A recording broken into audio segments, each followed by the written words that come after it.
জানি না আলো জ্বলবে কিনা, এখন জ্বলা তো উচিত, দেখি জ্বলে কিনা। ফাঁকা আছে, এত ফাঁকা চতুর্থীতে। ভিক্টোরিয়ার আলো জ্বলাইনি, শুধু ওপরে পরিটা একটু জ্বলছে।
মা তো পুরো ফাঁকা পড়েছে, কিন্তু হচ্ছে ভিড় হবে হচ্ছে লেক টাউনে গিয়ে।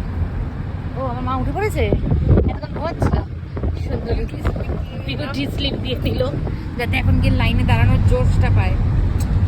চলো দেখা যাক কিরকম লাইন পড়ে এবারই তো শুরু হবে আসল যুদ্ধ, দেখা যাক কি হয়।